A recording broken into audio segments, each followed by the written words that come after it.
Hi, my name is Milan. Thank you for following the series. I hope you've learned a lot, or that it's a refresher for some of you that were just a little bit lazy to go through the FIDE Arbiters Commission's Arbiters Manual and wanted a different perspective on it.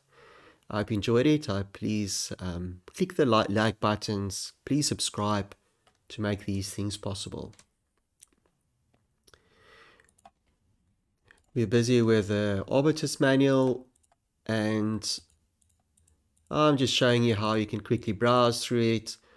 We did chapter 1, which is also article 12 about the role of the arbiter. Chapter 2 was the FIDE laws of chess, broken up into the basic rules of play, article 1 to 5. Then the competition rules, article 6 to 12. So competition rules, meaning in our appendix A and B on rapid chess and blitz chess, it said that we can deviate from the competition rules in certain ways, which was dealt with appendix A and B, rapid and blitz. We didn't deal with all the other stuff. I just wanted to focus on the important things. So I skipped adjourn games, which is scarce, and I skipped chess 960 rules, which is also scarce. And we now want to jump into Guideline 3, games without increment, including Quickplay Finishes. So what is Guideline 3? We hear this a lot. Guideline 3. Well, for one, Guideline 3 can only apply if there's no increments.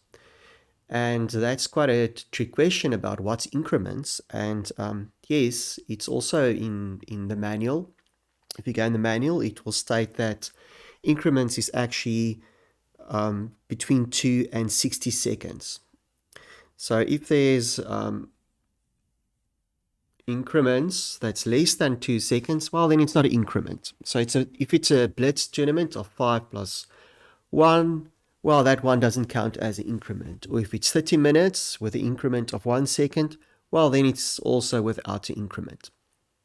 So that's just something interesting that you might come across. Okay, so let's back to Guideline 3. So it's typically games without increments, including Quickplay Finishes. Quickplay Finish, just for theoretical purposes, is the phase of a game when all the remaining moves must be completed in finite time. So that's sometimes the last session of a tournament will be that. Or for us in normal tournaments, it will already be in that Quickplay Finish starting off already. So this can be applicable. Guideline 3 can be applicable for tournaments with straight 30 minutes aside or 40 minutes aside or 10 minutes aside or things like that. Okay, so Guideline 3 2.1. The guidelines below concern the final period of the game, including Quickplay Finishes, shall only be used at an event if their use has been announced beforehand. So once again, Guideline 3 cannot apply if there's increments, and Guideline 3 cannot apply if it has not been announced beforehand. Then it cannot apply. Okay, 2.2. These guidelines shall apply only to standard chess and rapid chess games without increment and not blitz chess. So another thing, so it cannot apply if there's increments. It cannot apply if it's blitz. And it cannot apply if it has not been announced. Makes it a bit easier. 3.1. If both flags have fallen and it is impossible to establish which flags fell first, then the game shall continue if this occurs in any period of a game except the last period. The game is drawn if this occurs in the period of a game in which all remaining moves must be played. Okay, that's not normally where the thing comes in with Guideline 3. Okay, then number 4, if the player having the move has less than 2 minutes left on his clock. Now this is where it becomes tricky, where a player can claim Guideline 3, the fourth section basically of Guideline 3. So if the player having the move has less than 2 minutes on his clock, he may request that an increment of extra 5 seconds be introduced for both players. And this constitutes the offer of draw. So under Guideline 3, the one player have less than 2 minutes on the clock.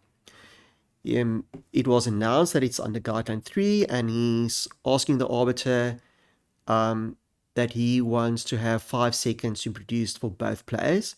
And this actually constitutes an offer of a draw. If the opposing player then refuses the offer, the arbiter agrees to the request, Then the clock shall be set with the extra time. So then the players have increments, 5-second increments on both sides.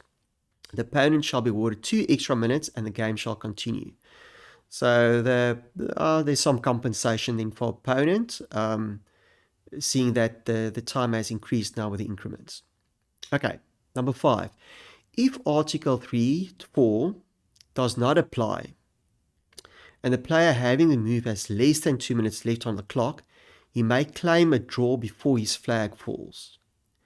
He shall summon the arbiter and may stop the chess clock. He may claim on the basis that his opponent cannot win by normal means, and all that his opponent has been making no effort to win by normal means.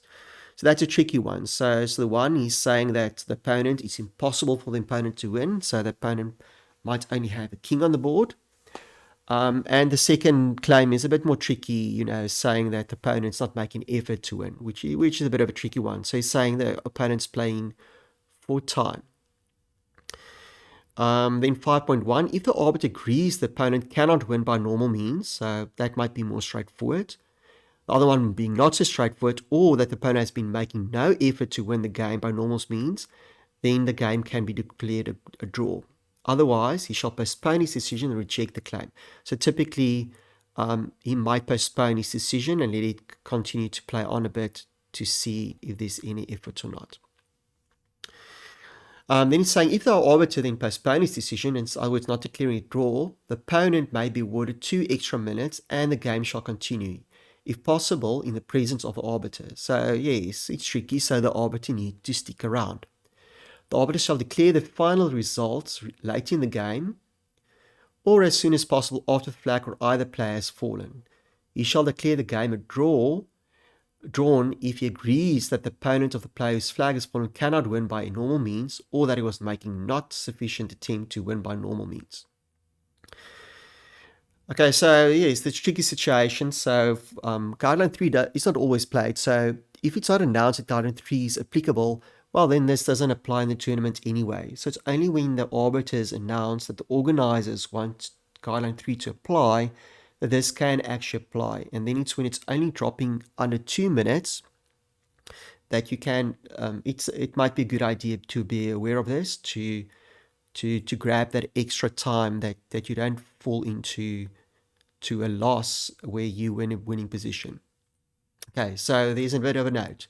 So this means the arbiter may make a decision to declare a game as a draw even after the flag has occurred.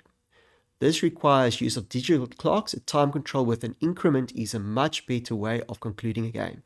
So just saying, yes, of course, then it means that time control is better in the sense that if the time is less than 2 minutes, the increments is a good idea if Guideline 3 applies.